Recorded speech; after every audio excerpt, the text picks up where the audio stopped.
ఏంటే మాట్లాడవు? దేవుడు అలాగా ఉండకూడదు. నేను దేవుణ్ణి కాదు, కనీసం ఇలాగ మనిషిని కూడా కాదు. ఇంకా నేను పార్థుని కాదనలేదు. అవును, నేను పార్థుని కాదు. నువ్వు పార్థు కానప్పుడు శర్మ గారు వాళ్ళకి డబ్బులు ఎందుకు ఇచ్చావు? పార్థు వల్ల శర్మ గారి కుటుంబానికి నష్టం జరిగింది కాబట్టి. అసలు నువ్వు మూర్తి గారు మనవడవే కానప్పుడు ఈ ఊరు ఎందుకు వచ్చావు? నా వల్ల పార్థు కుటుంబానికి నష్టం జరిగింది కాబట్టి.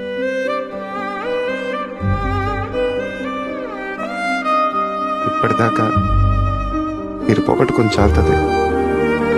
నువ్వే నా పార్థువే. నువ్వు నేరం చేసావని వాడెవడో అన్నాడు. ఇప్పుడు యుద్ధం చేయమని నేను చెప్తున్నాను.